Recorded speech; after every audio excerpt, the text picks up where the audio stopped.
할렐루야. 이 시간에서 살아 역사하시며 저희들 생사화복을 임의로 주관하시며 언제나 좋은 것으로 주시기를 원하시며 늘 찬양과 아버지 하나님 찬양 받으시기를 원하시는 아버지 하나님, 저희들 이 시간에 하나님 귀한 점전에 나와 예배하게 하신 주님께 찬양과 영광과 경배를 올려드립니다.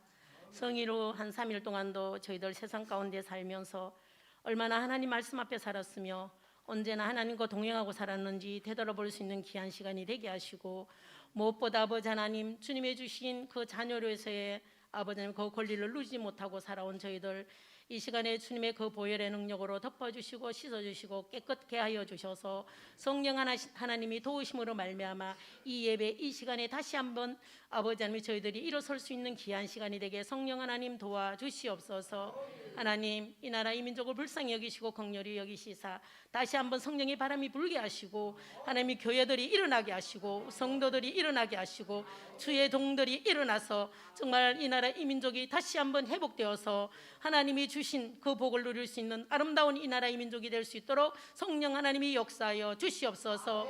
아무리 어렵고 힘든 아버지 하나님의 어려움 속에서도 하나님 그 어려움을 바라보지 말게 하시고 더 크신 하나님을 바라보면서 모든 문제들을 헤쳐나가며 이겨낼 수 있는 이 나라의 민족이 될 수 있도록 성령 하나님이 도와주시옵소서. 하나님 예전과 섭리와 뜻 가운데 이곳에 아름다운 제단을 세워주시고 비록 앞두고 사신 이 제단을 통하여서 하나님 영광 받으시기를 원하시며 하나님의 뜻을 이루시기를 원하시는 아버지 하나님, 꿈과 비전을 주신 아버지 하나님, 그 꿈과 비전을 가지고 사랑하는 우두 제단에 속한 성도들이 기도하며 달려나갈 때에 하나님이 주신 그 모든 것들을 이루어드리기에 부족함이 없는 능력의 제단이 되게 성령 하나님이 역사하여 주시옵소서. 하나님 사랑하는 아버지 하나님, 우리 권속들 아버지 하나님 어린 생명으로부터 또 노년에까지 한 생명도 땅에 떨어지지 않게 하시고 그 생명들이 열매 맺게 하시고 하나님 구원함의 놀라운 역사들이 일어날 수 있는 귀한 생명들이 될 수 있도록 성령 하나님이 역사하여 주시옵소서. 하나님 어렵고 힘들고 또 병중에 있는 우리 사랑하는 성도님들 많이 있습니다. 하나님 영적으로 힘든 자들이 있습니까? 하나님 치료하여 주시고 또 주저앉아서 일어서지 못하는 성도들이 있습니까? 하나님 일으켜 세워 주시옵소서. 그래야해서 하나님 좀 전에 주님 귀한 전에 달려나와 예배의 회복이 일어날 수 있는 귀한 능력의 아버지의 제단이 될 수 있도록 성령 하나님이 역사하여 주시옵소서. 하나님 또 사랑하는 우리 교육자님들, 우리 부목사님과 우리 전도사님 어린 생명을 위해서 또 우리 중고등부 아버지 하나님의 생명을 위해서 하나님 힘쓰고 애쓰는 가운데 있습니다. 코로나로 인해서 하나님 예배를 드리지 못하지만은 하나님 그 어린 생명들 불쌍히 여기시고 긍휼히 여기시사 정말 아버지 하나님 그곳에서 주저앉지 말게 하시고 하나님께서 도와주심으로 말미암아 비록 유튜브로 예배를 드리지만은 아버지 하나님 그 생명들이 그 말씀을 인해서 새롭게 되는 놀라운 역사가 있도록 주님 도와주시옵소서. 그리고 우리 전도사님, 우리 아버지 하나님 부목사님 주님 그 가정을 축복하여 주시고 주님 함께하여 주셔서 주님 섬기고 그 아버지 모든 일들을 헤쳐나가기에 부족함이 없도록 성령 하나님이 역사하여 주시옵소서. 하나님 사랑하는 귀한 우리 담임 목사님 주님 붙잡으시고 주님 함께 하시고 아버지 하나님 이곳까지 인도하여 주셔서 이곳에서 생명들을 아버지 하나님 양육하게 하시고 먹이게 하시니 참으로 감사를 드립니다.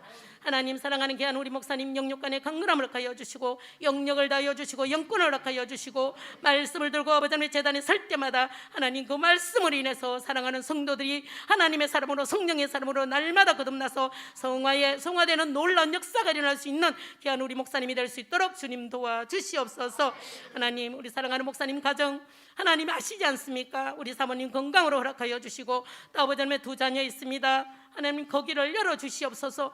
주님 힘들고 어려운 길을 달려왔습니다. 하나님 아시잖아요. 주님께서 아버지 하나님 길을 열어주시고 회복시켜 주시고 아버지 하나님 더욱더 뛰어난 자녀로서 크게 쓰임받을 수 있는 귀한 아버지 하나님 목사님 가정의 자녀들이 될 수 있도록 축복하여 주시옵소서. 하나님 또 이 시간에 사랑하는 귀한 목사님 말씀을 전할 텐데 하나님 그 말씀을 저희들이 들을 때 영의 귀가 열리게 하시고 영의 눈이 열려서 그 말씀을 받아서 정말 아버지 하나님 저희들이 은혜 받게 하시고 그 은혜 받는 곳에 그치지 말게 하시고 주시고 세상 가운데 나가서 그 말씀을 인하여서 아버지 하나님 의지하며 승리하고 살아갈 수 있는 귀한 시간이 되게 성령 하나님이 도와주시옵소서. 말씀을 전하는 자나 말씀을 받는 자가 성령 안에서 하나가 되어서 아버지 하나님 성령의 역사가 일어날 수 있는 귀한 이 시간이 될 수 있도록 성령 하나님이 도와주시옵소서. 이 예배를 하나님께서 아버지 하나님 주관하여 주시고 함께하여 주실 줄 믿고 감사를 드리며 살아계신 예수님 이름으로 기도드리옵나이다. 아멘.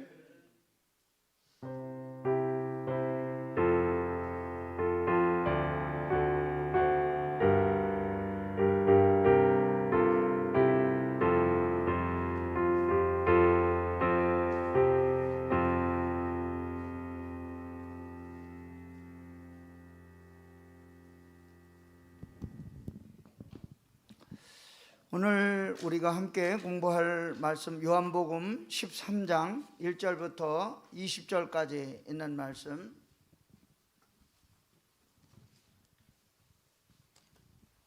우리 한 절씩 교독하도록 하겠습니다. 요한복음 13장 1절부터 20절까지 제가 가진 성경에는 신약성경 169쪽에 있습니다.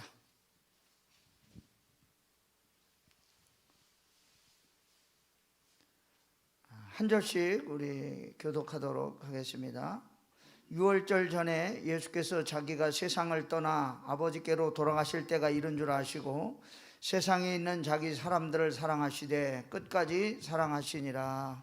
마귀가 벌써 시몬의 아들 가룟 유다의 마음에 예수를 팔려는 생각을 넣었도다. 저녁 먹는 중 예수는 아버지께서 모든 것을 자기 손에 맡기신 것과 또 자기가 하나님께로부터 오셨다가 하나님께로 돌아가실 것을 아시고 저녁 잡수시던 자리에서 일어나 겉옷을 벗고 수건을 가져다가 허리에 두르시고 이에 대야에 물을 떠서 제자들의 발을 씻으시고 그 두르신 수건으로 닦기를 시작하여 시몬 베드로에게 이르니 베드로가 이르되 주여 주께서 내 발을 씻으시나이까.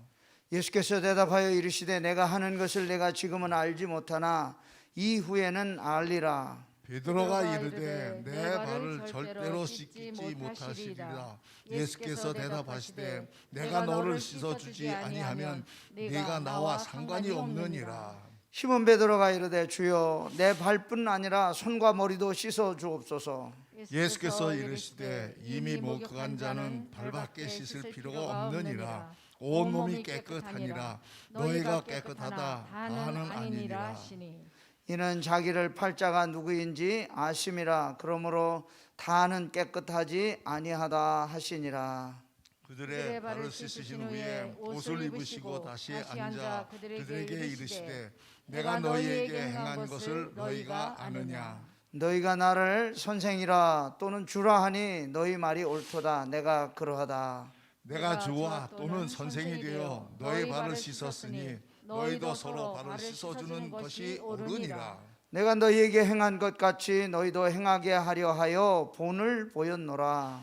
내가 진실로 너희에게 이르노니 종이 주인보다 크지 못하고 보냄을 받은 자가 보낸 자보다 크지 못하나니 너희가 이것을 알고 행하면 복이 있으리라.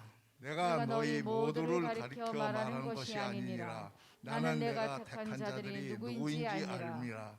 그러나 내 떡을 먹는 자가 내게 발꿈치를 들었다 한 성경을 응하게 하려는 것이니라. 지금부터 일이 일어나기 전에 미리 너희에게 일러두면 일이 일어날 때에 내가 그인 줄 너희가 믿게 하려 함이로라. 내가 진실로 너희에게 이르노니 내가 보낸 자를 영접하는 자는 나를 영접하는 것이요 나를 영접하는 자는 나를 보내신 이를 영접하는 것이니라.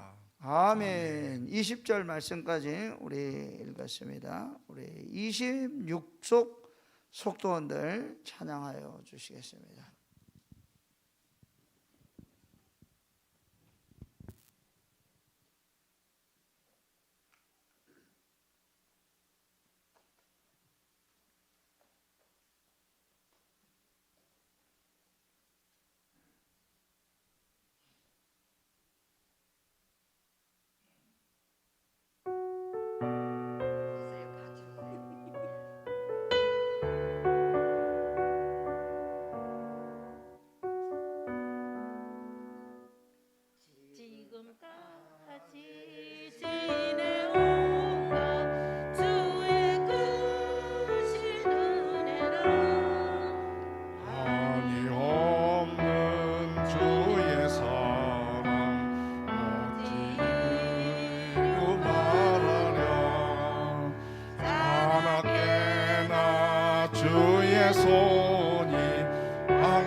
새 힘받아 살았네.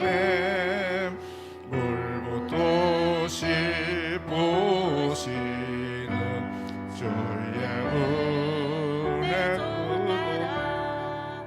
나를 위해 예비하신 고향길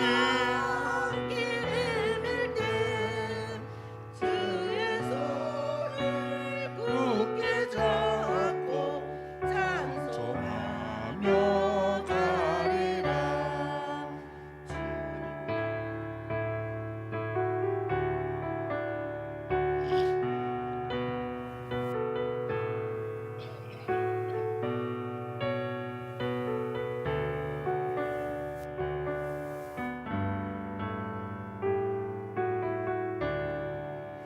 주님 다시 배올 날이 날로 날로 다가와 무거운 짐 주께 맡겨 벗을 날이 멀었네.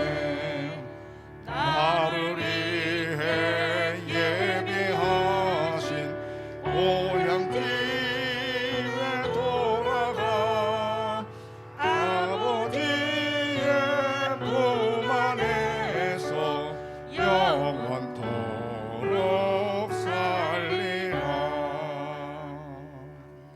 오늘은 요한복음 13장 발을 씻기시는 예수님. 13장은 마지막 만찬을 잡수시던 자리에서 일어나 겉옷을 벗고 수건을 허리에 두르시고 대야에 물을 가지시고 제자들의 발을 씻겨 나간 그러한 이야기가 들어 있습니다. 제자들의 더러워진 발을 하나씩 하나씩 씻겨 가시던 중에 일어나서 베드로하고 이야기를 하고 있습니다.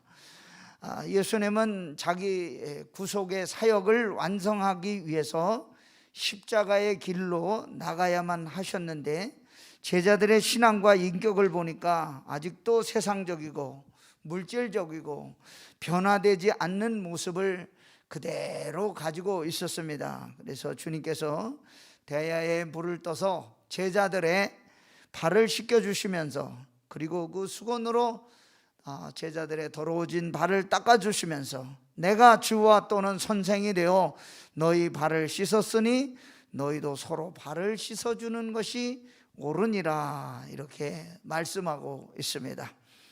내가 선교지 가서 처음에는 갈 때 뜨거운 마음 가지고 가가지고 열심히 하다 보니까 제가 상걸리 교회를 짓자마자 갔기 때문에 아주 뜨거운 열정을 가지고 가는데 첫 번 교회를 짓는데 이 교인들이 나와가지고 그냥 우두커니 쳐다보고 있는 거예요. 그래서 그때만 해도 제가 30대 초반이니까 우리 집 사람하고 둘이서 이렇게 그 마대자로 거기 막대기를 2개 껴가지고 거기다 흙이라도 좀 교회 마당에 가지고 와야 되는데 나와가지고 우두커니 쳐다보길래 있는 힘자랑 하느라고 거기다 열심히 흙을 담아서 안으로 들였습니다. 그러면 우리 같으면은 교인들이 목사님이 저렇게 와서 땀 흘리고 열심히 일하는데 같이 도와드려야 되겠다. 그리고 도와줬을 텐데 우두커니 쳐다보면서 너 잘한다. 그러고 쳐다보더라고요. 나중에 제가 스스로 생각하기를 그래 내가 여기 이 사람들 발 씻어 주러 왔는데 이까짓 거 하나 못하겠나 이렇게 그런 마음으로 고쳐먹고 선교 사역을 시작을 했습니다.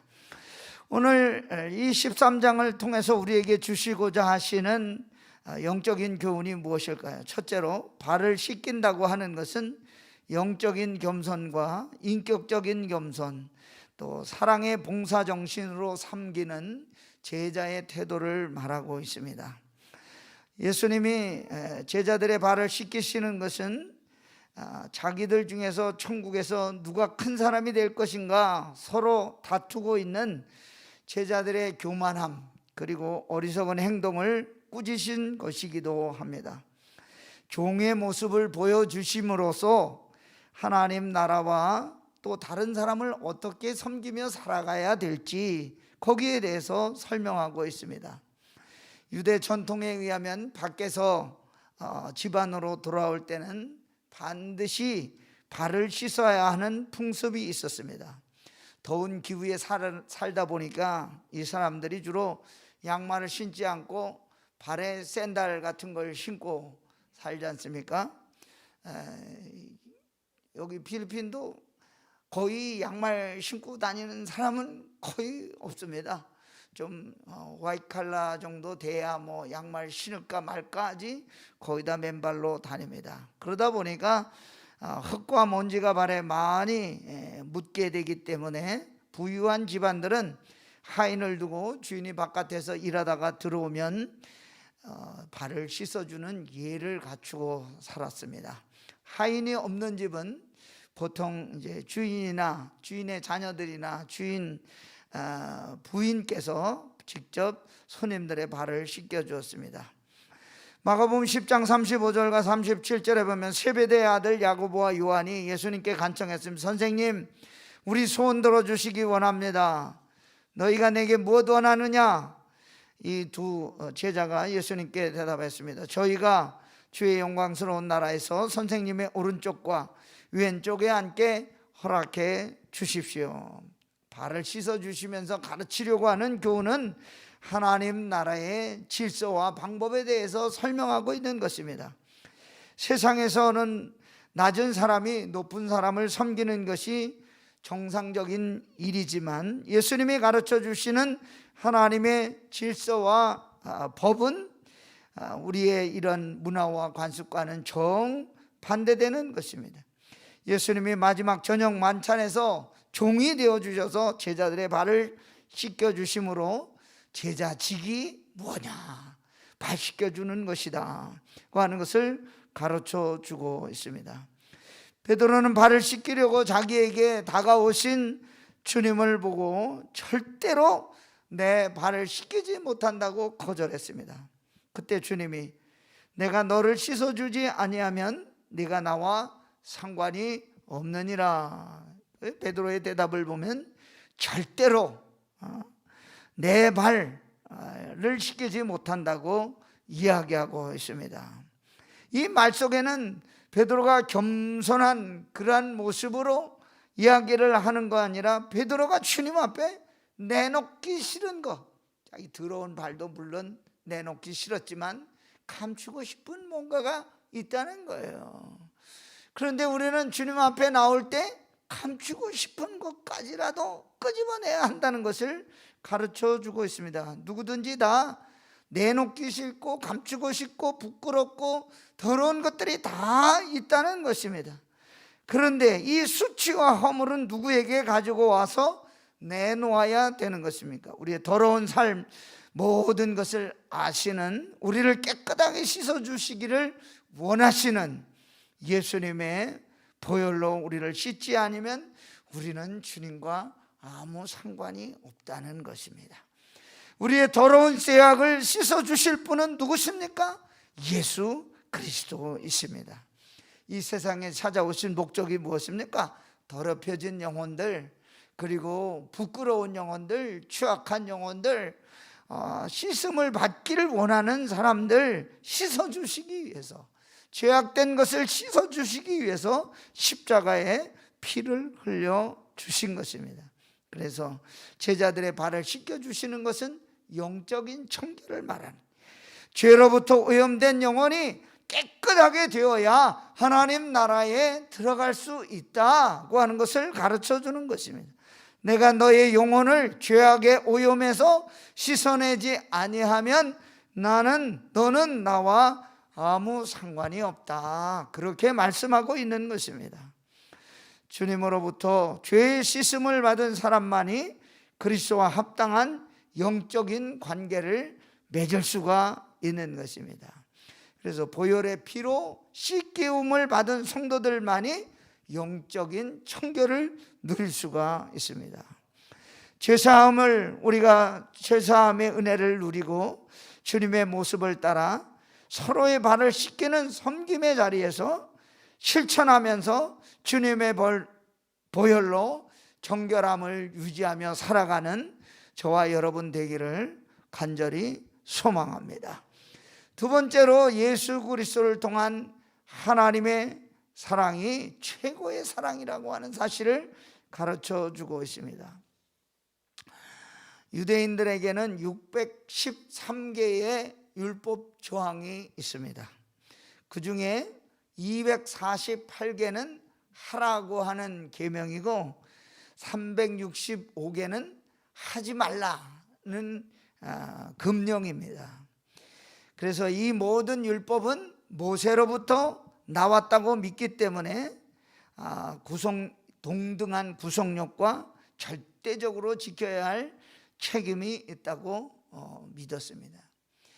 예수님께서 안식일 날 갈릴리에서 회당에서 말씀을 전하는데 예수님을 죽이고자 사람들이 예수님을 절벽 끝으로 끌고 간 적이 있습니다. 그런데 예수님을 절벽 끝으로 끌고 갔는데 안식일 날은 자기 집에서 회당까지 가는 그 거리만 걸어갈 수가 있습니다. 그 이상 걸어가면 안 됩니다. 왜냐하면 그것은 안식일을 범하는 것이 되기 때문에. 그래서 예수님을 절벽 끝까지 데려갔는데 절벽 딱 끝에서 더 이상 예수님을 밀쳐서 떨어뜨리지 못하고 그냥 스톱했습니다. 왜 그랬을까요? 안식일이기 때문에. 딱 그 회당에서 교회까지 회당에서 집에 갈 거리만 움직여야 하기 때문에 더 이상 가지는 못하고 예수님은 그들 무리 가운데로 유유히 걸어서 그 자리를 피해서 나가셨습니다.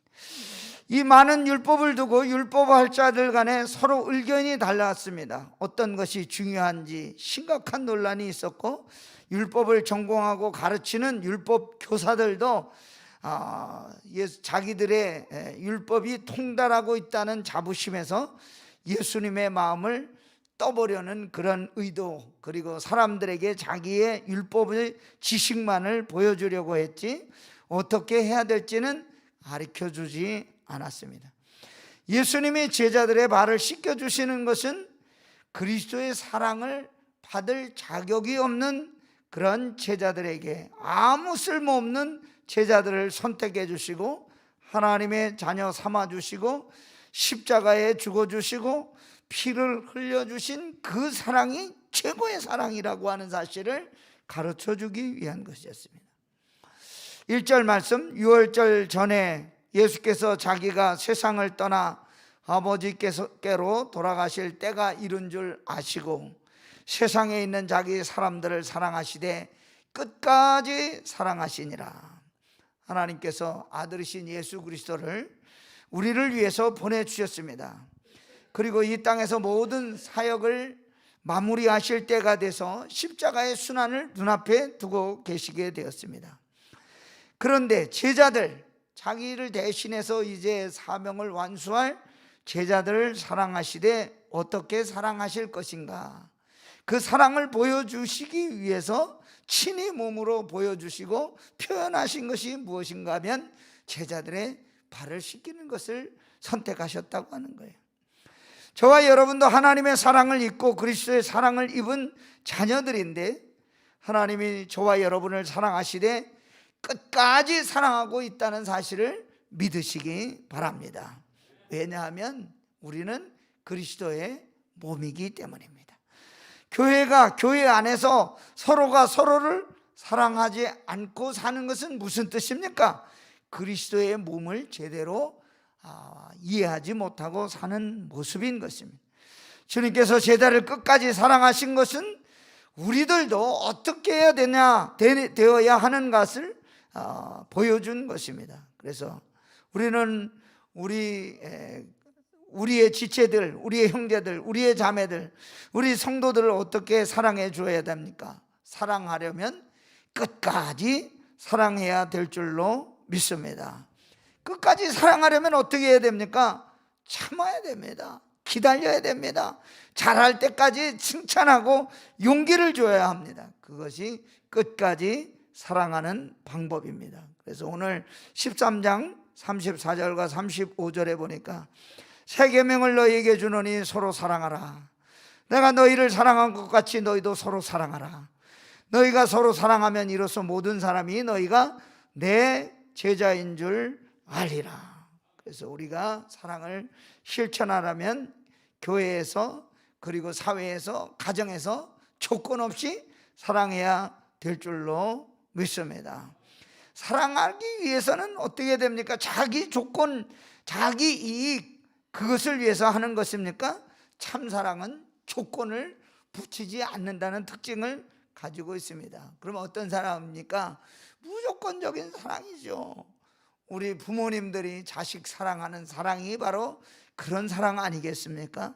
예수께서 보여주시는 섬기는 사랑, 발 씻어주는 사랑, 그 사랑을 우리가 하며 살아가야 되는데, 그것이 최고의 사랑인데, 우리가 예수 사랑 실천하며 살아갈 때 하나님의 나라를 우리 인생의 삶 가운데도 이루며 살아가게 될 줄로 믿습니다.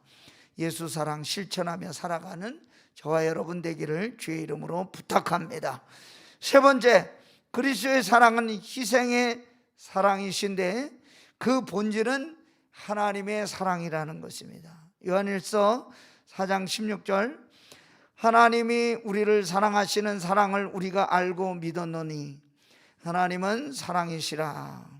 사랑 안에 거하는 자는 하나님 안에 거하고 하나님도 그의 안에 거하시느니라. 사랑을 입은 우리는 어떤 삶을 살아가야 되겠습니까? 사랑을 입었으니까 이제 그냥 내 마음대로 하고 싶은 대로 이렇게 살아야 되겠다, 그래야 되겠습니까? 아닙니다. 하나님의 사랑을 입은 사람은 그 사랑을 나누어 줄 수 있는 자리에까지 나가야 한다는 것입니다. 그래서 야고보서는 이렇게 말해주고 있습니다. 너희가 만일 성경에 기록된 대로 내 이웃 사랑하기를 내 몸과 같이 하라 하신 최고의 법을 지키면 잘하는 것이거니와 만일 너희가 사람을 차별하여 대하면 죄를 짓는 것이니 율법이 너희를 범법자로 정죄하리라. 하나님을 사랑하고 다음은 이웃을 사랑하는 것이 사랑을 실천하는 우리 성도들의 태도라는 것을, 신앙의 자세라는 것을 성경이 우리에게 말해주고 있습니다. 그런데 그리스도의 사랑은 희생의 사랑이신데 이 세상에 있는 종교들의 사랑과 아주 많은 차이를 가지고 있습니다. 오늘 우리가 공휴일, 부처님 오신 날이라서 공휴일인데, 불교에서는 자비라는 것을 말하죠. 자비가 무엇일까요? 자비는 사랑할 자자에 슬플 비자를 씁니다. 남을 사랑하고 가엽게 여기는 게 자비예요. 그래서 도를 통하고 부처가 된 사람, 여러분 불교는 무슨 어디 천국에 가고 이러는 게 아니에요. 자기가 혼자 수행과 고행과 이런 걸 통해서 다 부처가 되는 거예요. 그래서 열반에 이른다고 하잖아요. 열반에 이르는 게 뭔가 하면 자기가 고행과 수행을 통해서 도를 깨우치면 다 부처가 거기에 되는 거예요. 그래서 자비라고 하는 것은 아직 부처가 되지 못하고 이름 없이 사는 중생들을 불쌍히 여기고 측은히 여기는 마음이 바로 이 자비의 마음입니다. 그래서 자기 노력과 수행이 필요해요. 유교에서는 어질 인자, 남을 사랑하고 어질게 행동하는 일을 가르치고 있는데, 인자를 보면 사람 인자에 두이, 사람과 사람 사이에 도리, 이런 것을 가르칩니다. 부모와 자식 간에 사람의 도리를 가르치면 그게 뭡니까? 효도하는 거죠. 효도. 부모와 자식 간에는 효도라고 하는 도리가 있는 거예요. 그 다음에 효가 되고, 부부 간에 적용하면 뭡니까? 부부끼리는 서로 화목하고 친하게 지내야 돼. 화친. 친구 간에 적용하면 뭡니까? 믿음과 의리가 있어야 되는. 임금과 신하에게 적용하면 어떻게 됩니까? 충성이. 그래서 이 유교에서는 사람의 도리, 우리는 그런 유교 문화에 살다 보니까 사람 사는 도리에 굉장히 힘쓰고 삽니다. 그렇다면 마지막 하나님의 사랑은 무엇일까요? 하나님의 사랑은 포기하는 희생의 사랑, 나누어주는 사랑, 그리고 자기를 하늘의 영광과 특권을 포기하는 사랑입니다.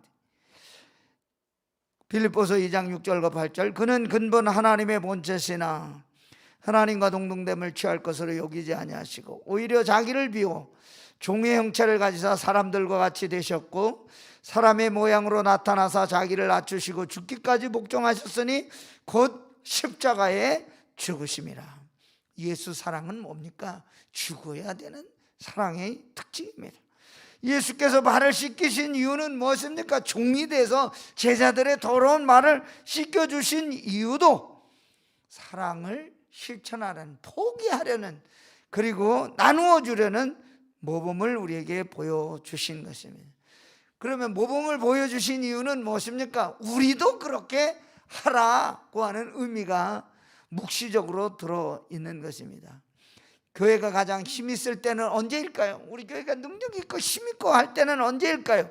서로 사랑할 때 힘있는 교회가 될 줄로 믿습니다. 조직도 있어야 되고 법도 있어야 되고 아름다운 건물도 있어야 되지만 우리 교회 안에 사랑이 있을 때 그 교회가 참 사랑의 교회가 되는 줄로 믿습니다. 오늘 17절 보시기 바랍니다. 너희가 이것을 알고 행하면 복이 있으리라. 신앙생활의 복이 무엇입니까? 이 사랑을 실천하는 데 있다는 거예요. 그러면 실천은 어떻게 하라는 것입니까? 해도 되고 안 해도 되는 것이 아니라 반드시 해는. 왜 그랬습니까? 새 계명을 너희에게 주노니. 계명이 뭡니까? 계명이라는 것은 해도 되고 안 되는 게 아니잖아요. 꼭 해야 되는 거잖아요. 그래서 바울은 로마서 1장 14절에서 헬라인이나 야만인이나 지혜 있는 자나 어리석은 자에게 다 내가 빚진 자라. 빚이 뭡니까? 빚이 의무잖아요. 왜 자기가 빚을 졌다고 얘기하는 겁니까? 바울이 무슨 빚을 졌습니까?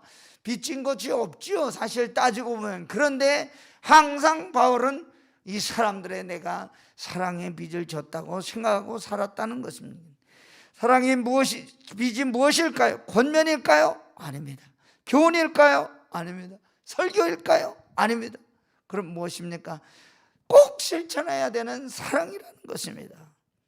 오늘 말씀에도 우리에게 가르쳐 주고 있듯이 새 계명을 너에게 주노니 서로 사랑하라. 내가 너희를 사랑한 것 같이 너희도 서로 사랑하라.